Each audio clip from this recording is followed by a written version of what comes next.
सभी लोग मना करते हैं आप लोगों को कि शंकर भगवान के शिवलिंग का स्पर्श मत करो। बहुत बहसबाजी होती है, बड़े बड़े लोग उस टीवी पर बैठकर डिबेट करते हैं। कोई कोई यूट्यूब पर अपना अपना विचार डाल देता है, कोई फेसबुक पर, कोई इंस्टाग्राम पर अपने अपने विचार डाल देते हैं। शंकर जी का शिवलिंग छूना चाहिए, नहीं छूना चाहिए। कोई बड़े बड़े बहुत विद्वान कोई कहेगा छुओ, कोई कहेगा नहीं छुओ, कोई कहेगा ऐसा करो, कोई कहे वैसा करो। कई लोग विरोध भी करेंगे कि शंकर जी पे चढ़ा हुआ जल मत पियो, कोई कहेगा शंकर जी का शिवलिंग का स्पर्श मत करो, कोई कहेगा बेलपत्री चढ़ी हुई ना खाओ। ये आपके ऊपर निर्भर करता है। जिसने पुराण नहीं पढ़ी वो संकोच करेगा, जिसने शिव महापुराण को, लिंग पुराण को, नर्मदा पुराण को, स्कंद पुराण को जिसने दिल से एक बार भी पढ़ लिया वो कभी विचार नहीं करेगा। क्योंकि हर पुराण में, चाहे शिव पुराण हो, लिंग पुराण हो, नर्मदा पुराण हो, स्कंद पुराण हो, प्रत्येक पुराण में लिखा है कि शंकर भगवान पर चढ़े हुए जल का जो आचमन कर लेता है वो 3 तापों से दूर हो जाता है, उसके कष्ट दूर हो जाते हैं।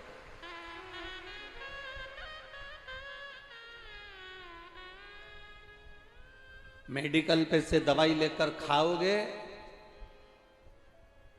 कितनी भी खा लो असर नहीं करने वाली। डॉक्टर लिखेगा और डॉक्टर की लिखी हुई दवाई खाओगे तो 5 दिन की दवाई लिखेगा और 3 दिन में ठीक कर देगा। बोलो सही है कि गलत है?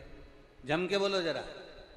आप बाजार से कोई सी भी दवाई खरीद के ला, साहब मेरा सिर दुख रहा है, दे देना साहब, मेडिकल वाले ने दवाई निकाल कर दे दी। साहब मेरा पेट दुख रहा है, मेडिकल वाले ने दवाई निकाल कर दे दी। एक दवाई व्यक्ति खाता है कि बाजार से ली और खा ली। और एक दवाई वो होती है जो डॉक्टर के पास जाओ, डॉक्टर को अपना शरीर दिखाओ और शरीर दिखाकर कहो डॉक्टर साहब मेरा पेट दुख रहा है, डॉक्टर साहब मेरी छाती दुख रही, डॉक्टर साहब मेरा सिर दुख रहा है। डॉक्टर साहब जांच कर कर दवाई लिखेंगे, वो दवाई तुम खाओगे तो 3 दिन में, 4 दिन में, 5 दिन की दवाई लिखी, 15 दिन की दवाई लिखी। डॉक्टर को मालूम है कि रोग कितने दिन में खत्म होगा, उस हिसाब से डॉक्टर कह देता है कि 15 दिन की ले जाओ, 5 दिन की ले जाओ, 3 दिन की ले जाओ, 8 दिन की ले जाओ। ये डॉक्टर को मालूम है कि कितने दिन में तुम्हारा रोग ठीक हो सकता है।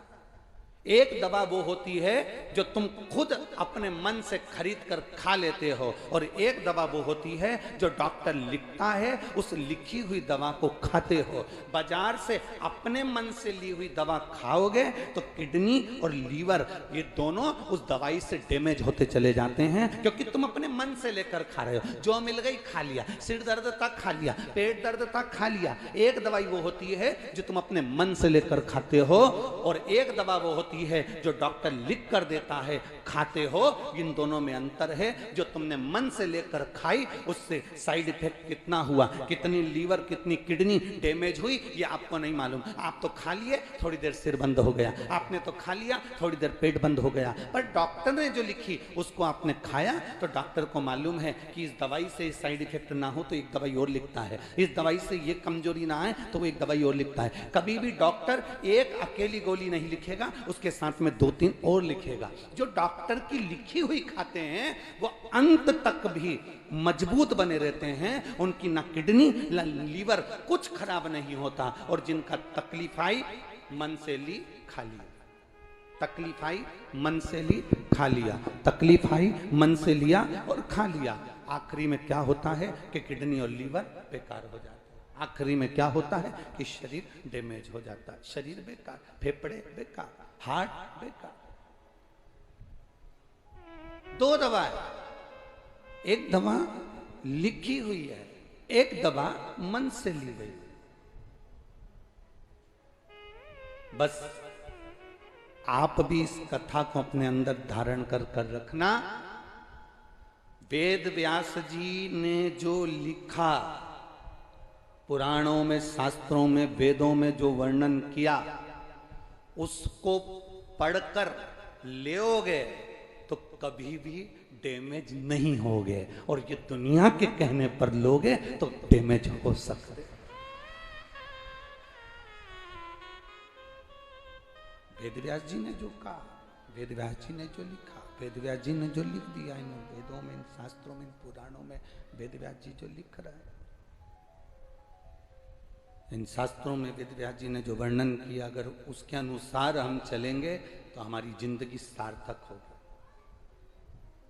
लोग हमसे कहते हैं गुरुजी, आप कहते हो शंकर जी पे चढ़ा हुआ जल पीना चाहिए, आप कहते हो शंकर जी पे चढ़ी हुई बेलपत्र खाना चाहिए, ये कहीं हमारे शास्त्रों में वर्णन है? हम कहते हैं एक बार दिल से कौमार खंड को पढ़िए, एक बार दिल से पार्वती खंड को पढ़िए, एक बार दिल से शिव महापुराण के विद्येश्वर संहिता को पढ़िए, आपको ज्ञात हो जाएगा कि शंकर जी पे चढ़ी हुई बेलपत्र की महत्वता क्या है।